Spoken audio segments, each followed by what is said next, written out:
there's something extremely cold-blooded, if not sociopathic, in an ability to just cut off family members. Breaking right now, the final Hollywood humiliation for Prince Harry and Meghan Markle as Netflix reveals the couple, let's remember, paid an exorbitant 7-figure fee from the streaming giant, did not make the company's What We Watch list for the first half of 2024. Brittany, the editor of the Royal News Network, reports Harry and Meghan's future with Netflix is toast. I'm behind reporting on these numbers, but they reveal so much. When it comes to the couple's Live to Lead and Heart of Invictus, it appears that the two had such dismal numbers they didn't even make Netflix's What We Watch list for the first half of 2024. The threshold appears to be 100,000 views to make the list. To put that into perspective, there are over 6,800 shows that did better than 2 out of the 3 Archwell productions. In regard to Harry and Meghan, their reality TV show, the couple still managed a healthy 1.8 million views in the first half of 2024. Seems that trading off their private lives was the only thing that has resulted in some marginal success. Everything else has been a complete bomb. No wonder Harry is trying to force Canadian kids to watch Heart of Invictus. Otherwise, he can't really get anyone to watch. With results like that, it's no surprise that Netflix is reportedly not continuing their relationship with Harry and Meghan. They lack creative talent.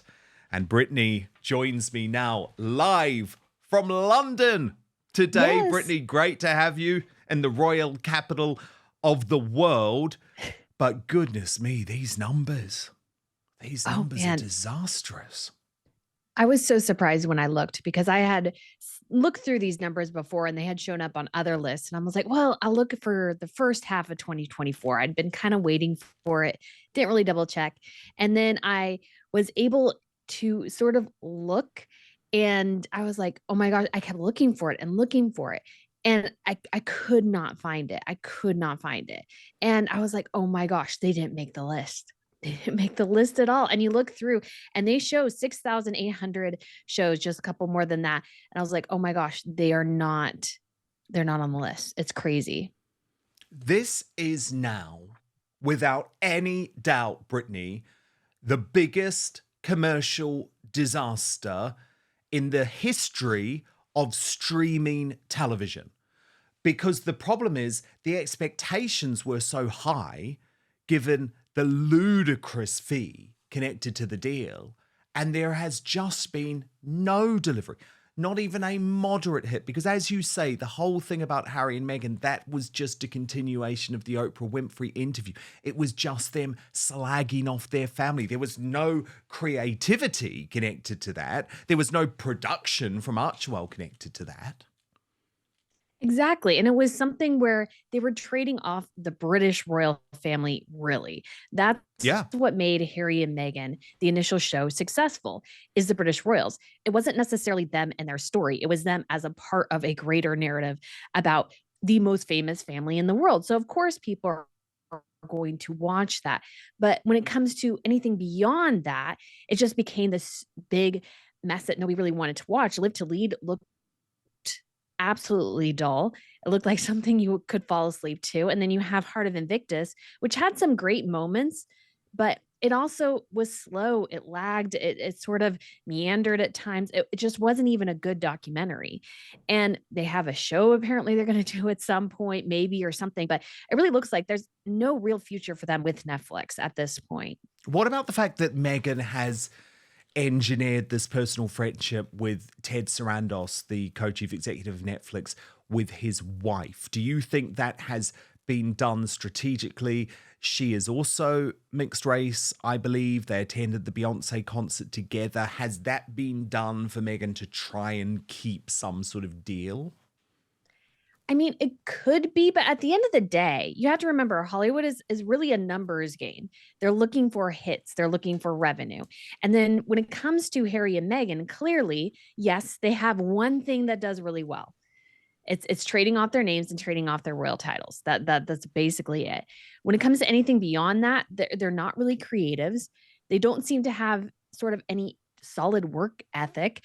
And Hollywood at this point is completely changing how it's functioning. It's lost, I think some of the estimates are like 40% of the business has left Hollywood. Actually, a lot of it is moving to the UK because your guys' tax laws are so much better than what they're getting in California. And some of the regulations aren't as harsh as they are in California. So they're moving here. They're moving to other production houses. And so Harry and Meghan, like they're in a dying industry in some ways. Like this has been a sort of a big discussion as the sort of collapse of Hollywood due to a variety of different factors.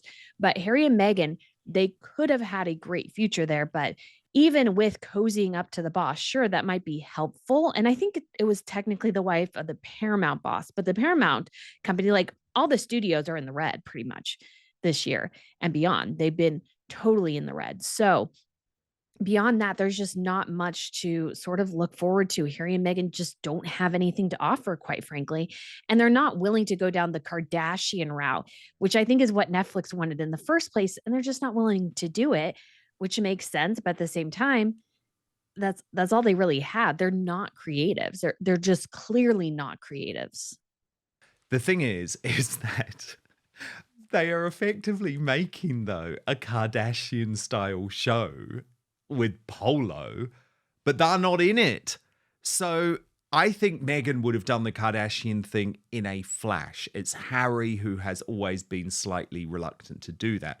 But what's fascinating, Brittany, is we just see Harry and Meghan getting absolutely destroyed by Americans now on a weekly basis. Actually, what's fascinating, Brittany, much more harshly than any coverage they received while they were in the UK. So as according to Taz pointed out, Meghan getting roasted by Americans seems so much more brutal than any negative coverage she got in the UK. And of course, they don't speak out against the American coverage, do they? Because it didn't fit their narrative, which was all about the terrible, horrible British tabloid newspaper being out to destroy them. But I want to show you this interview because it is with Douglas Brunt. He's a great guy, actually. He is the husband of Megyn Kelly, who has launched his own podcast, but he's just as smart, just as quick. And this is a really great interview with Maureen Dowd from the Daily Mail. And they're talking about Meghan and Harry in, as Taz says, a brutal manner that you wouldn't receive in the UK. Her only end is her own self-promotion, and then she's just, it's so, everything she does is so false, it drives me insane. Yeah, I mean, I think that you're right. I think she's, the runaway legacy winner. She will be giving for many more years to come. And I think the thing that grates about her, possibly more than her greed, her race baiting, is her essential. There, to me, there's really no there. She's inauthentic. When she speaks, there's nothing to grab onto, and she loves to graft herself onto causes that, her most recent one with Harry was, I don't know if you saw this, but it was the evils of social media and the links to suicidality in young people, in teenagers, and how it's the issue of our time. And I don't believe she cares a single whit about that. I think she's like a heat-seeking missile. Like, what can I hang my hat on? What can I seem to, when she... And anyone can go under the bus. I mean, her own family members, she has zero forgiveness, zero grace for even her own father, who, of course, did some things that were not great, but not seemed that to come terrible. Not that terrible, and came hat in hand for forgiveness and he didn't spill any of her state secrets. He got shot by paparazzi. Yeah. He got duped a little bit. But But he's inconvenient now, and so he's inconvenient, and I think I wonder about that. Really, it's a, what would I call her? I wouldn't label her this, but I do think there's something extremely cold-blooded, if not sociopathic, in an ability to just cut off family members without a look back, or longtime friends without a look back, without giving them the benefit of the doubt or trying to get inside their head. The level of fame that she ascended to so quickly had to be a mind F for everybody around her. Mm-hmm. But she gave them no grace, while she expects the rest of us to give her nothing but. Oh, it's a one-way street with her. One way. Unbelievable. So Maureen Callahan there from the Daily Mail with Doug Brunt. And sociopathic and cold-blooded Brittany. Do you agree? I mean, it's hard to deny, really. Like when you look at how she's just dropped family and friends, longtime friends, family, it's just sort of hard to wrap your head around. And Americans, we love our friends, we love our family. We're very much about being together and supporting each other. So I think it rubs a lot of people the wrong way, how she's treated her father, especially because, yeah, like Maureen said, he didn't do some things that were super great, but were they all that bad? I mean, she herself has arranged paparazzi strolls. Yeah, I and don't tried think to there's sell the anything pictures. wrong with what he And did. so I'm like, he was left with no support. He wanted to have control of his imaging. And as you say, this was the woman that used to book paparazzis to follow her around London all the time. So what a hypocrite. exactly. And you think of Jessica Mulroney, her at one point best friend who sat in the front row at St. George's Chapel in Windsor for her wedding. Her two boys held Meghan's veil, and she just cut her off as if she meant nothing. And I think Cancelled because exactly. What? She didn't fit into her woke narrative anymore because she was cancelled by the woke mob. It is vile. This is not a woman who cares about anyone other than herself. She actually, if she was a good friend, she would have been there for Jessica Mulroney. Exactly. And I don't think Jessica Mulroney's, whatever the kerfluffle was on social media was really all that bad. And it could have been a great coming together moment, and Megyn could have helped her. But instead, she just threw her to the wolves and was like, well, you made a mistake and you're, not my problem anymore. We're not friends anymore. And I just find that incredibly sad and incredibly cold. And you think, who are Megyn's friends? Because if this is what she does to friends and family, like, how do you hang out with somebody who's willing to drop you out of a hat as soon as you're inconvenient to her? Because that's exactly it. Once you're inconvenient, once she can't use you, once you're maybe not, I think, worshiping her the way she wants you to, she'll just drop you because you're not worth her time. And I just think that for Americans, after a while, people sort of start to catch on to that at different levels. And they're like, well, people who do that generally they're not great people. And I think everybody sort of has that sense of that, because I honestly can say most of the time when I meet people and I talk about Megyn, I rarely meet anybody who likes her or the public image that she portrays. And I think it's definitely reflected in their lack of numbers that they've achieved for Netflix. I mean, the ratio for Polo was really bad. I think last time I looked, it was like 8% likes or something, because people don't like them. And that's a huge problem for their brand going forwards, because they need people to buy their products. But if nobody likes them, nobody's going to buy it, especially for her. Because I think between the two, she's the least likable. And I think that's reflected always in the poll numbers. Yeah. But Harry's just out. He's like, I can't be bothered making any of this money. It's a little bit hard. You know how often I talk about the need for free speech to be protected. Well, I've been increasingly thinking of the need for personal protection online from snoopers, bad actors, and hackers. And I'm delighted to tell you I have now found the fail-safe solution. But what's more, this VPN, or virtual private network to use the full term, is also a life changer when it comes to providing you entertainment and information from anywhere in the world, wherever you are. Let me introduce you to Surfshark, an incredible and easy way that encrypts all your internet traffic, meaning your online activity stays safe so you can shop, stream, browse, and conduct your banking online in complete privacy. But the benefits of Surfshark go way beyond keeping you safe online. It allows you to access your favorite entertainment and news shows and news channels from anywhere in the world, including to streaming services like Hulu, iPlayer, HBO Max, and Peacock, Or if your favorite show is blocked on Netflix like Survivor for me here in the UK, or Amazon Prime or Disney Plus, within seconds you can be watching as if you're in another country.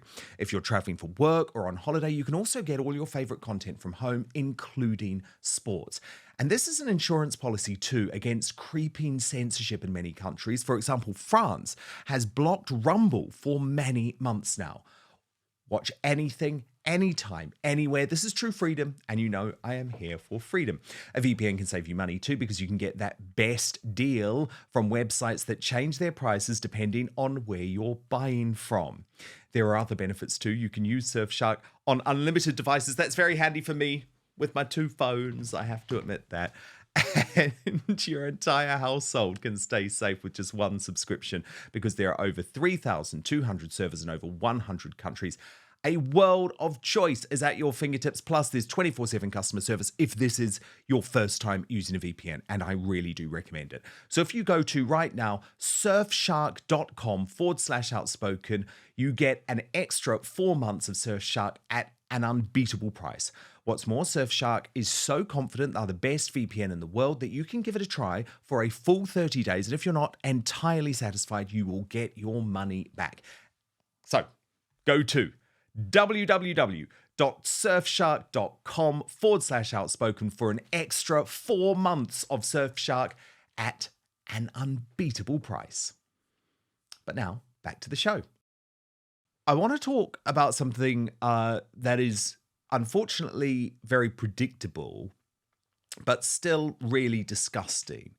Prince Harry now using Taylor Swift, it looks like, in the appeal that he's making about his security. Remember, can I just clarify, this is an appeal against his own father's government. Brittany, you write, well, Prince Harry could cite the police protection Taylor Swift received in his case, but that kind of proves the government's point.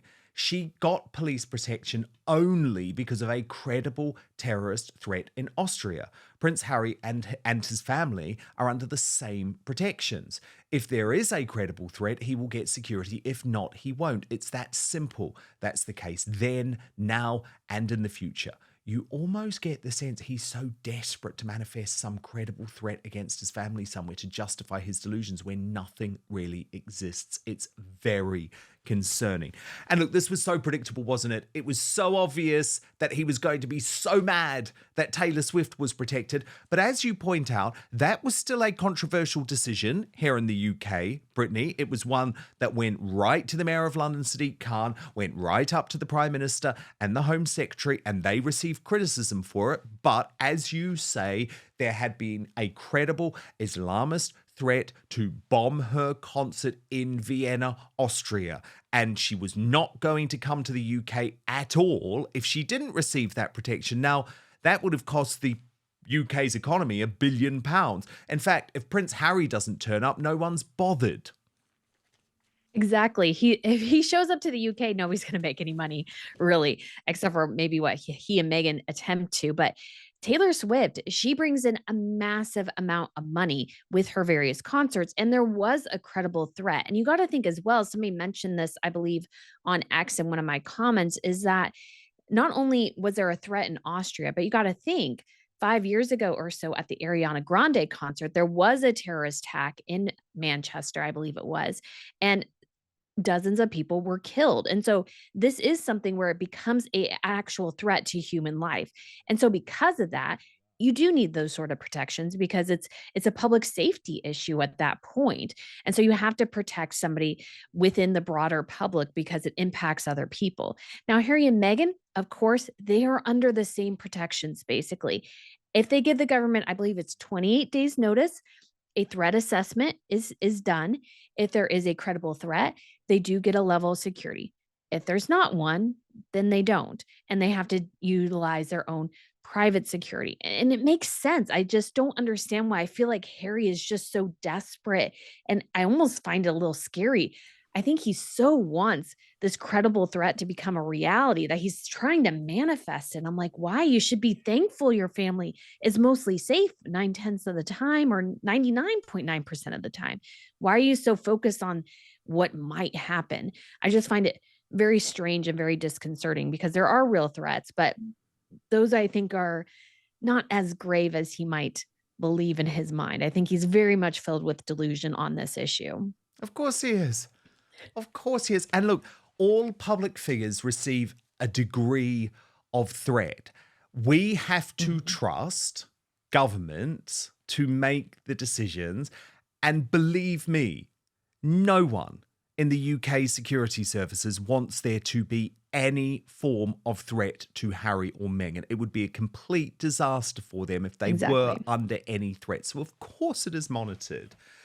But I think what a lot of people are pointing out, Brittany, is that while this is going on, and while there is also the other big story going on in terms of the court, King Charles trying to stop Prince Harry's hacking claim, a court heard just a couple of weeks ago. While all of that is going on, they're finding it very, very odd, this new reporting out of the Daily Mail. And I'm fascinated to hear your take on it. But let me take you through the story first, though, from Richard Eden, which is where he is reporting that palace sources, and that's what's so interesting to me about this, Brittany, palace sources, not sources close to Harry and Meghan, are saying that they see a path back to the royal family for Harry and Meghan, comparing their rehabilitation to the Duke and Duchess of Edinburgh, Sophie and Edward.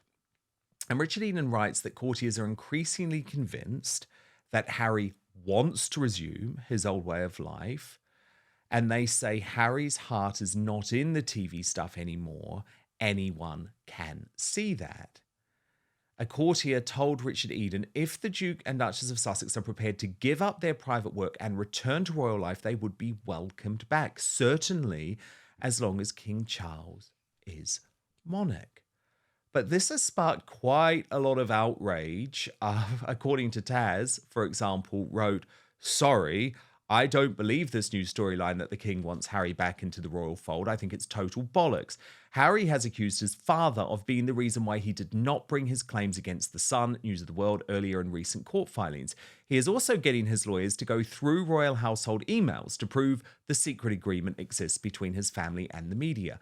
That Queen Elizabeth II was even aware of it. Harry is still very much taking swipes at his family. He's just using his court cases to do so. Harry has not only attacked his family, but he's also tried to damage the entire royal family in the eyes of the public. He completely vilified Queen Camilla with unfair accusations that she sold out to Harry to the media to improve her own image. Sorry, but if anyone thinks King Charles is forgetting that anytime soon, I've got an ice teapot to sell you." So which side of the argument are you on with this, Brittany, according to Taz or Richard Eden? Because Richard Eden would argue, I'm only reporting what the palace courtiers are telling me. Well, I will say when it comes to Richard, at least when it comes to some of the Harry and Meghan stuff recently, he's been pretty on point with his reporting. But I come at it from more of, I guess, a nuanced perspective in both ways. I mean, we clearly see Harry going down the philanthropic route. He can no longer be a producer or something else. He's now becoming some sort of philanthropist because he sort of failed out of being a Hollywood producer. And he's sort of trying to do this cosplay royal routine him and Meghan have been doing, and he's doing it on his own now. So it's sort of clear that I think he does want aspects of his former life. However, Meghan definitely doesn't want to be back within the royal fold. I can't remember. I think I was reading their Mexit announcement for a video that I need to edit and get up. And one of the things I found really interesting is, they kept going over finances. She wants as much money as humanly possible without doing any work, as much as humanly possible. And so that is her drive. So there's no way she'd want to rejoin the royal family because she'd be under their thumb basically, and she wouldn't get as much money as she could. I mean, that's the whole purpose and drive for her. And so you have this tug and pull. And I think Charles, as a father, wants a relationship with his son and his grandchildren. I don't think anybody can fault him for that because he is a father. I think we all understand that. But at the same time, obviously, with Meghan in the picture, That's just not going to work. It's not going to work for the British people. It's not going to work within the palace system. So I just can't imagine that the palace is like salivating for Harry and Meghan to come back into the fold. I'm like, I No. really doubt it. They were just a massive headache, so difficult to deal with, and so demanding and everything that there's just no way they would want them back. And as you're showing here, these pictures, this is the world Meghan wants. Meghan wants Hollywood. She's always wanted that. She hasn't really wanted the royal sphere except for how can maybe make her money. That's all she's cared about. It's why she moved back to California, why they didn't stay in Canada or move to Africa or anywhere else. She wants Hollywood, and the royal family will not give her that. And that's why she's completely against it. But Harry still sort of wants his life, because if you think about it in some ways, this is always the perspective I had. He was sort of manipulated into going down this Mexit track. And you can debate how exactly that occurred. I'm not sure, but he was sort of manipulated into doing it. So maybe to a certain extent, he didn't fully want to do it. And so he does miss his old life because it wasn't totally his choice to give it up. He just felt like his wife was giving him no other option. It's either me or your family, and that's it. And he chose her, and he has to deal with the consequences. Indeed, indeed. Very well put. I don't know. I don't know if they're playing some sort of game, if they're trying to say to Prince Harry, post-divorce, we're still here. But I don't get it, because I really do not believe that Harry and Meghan anywhere near the royal family is a good thing for the royal family. Thank you so much for watching Dan Wootton Outspoken. Please click on my face just to the bottom left to subscribe to this brand new independent news source, and turn on the notification bell so you'll be alerted to our brand new live shows, uncancelled interviews, and special royal episodes. Outspoken is also now available as a podcast, so you can listen to the show every weekday on the go, wherever you are.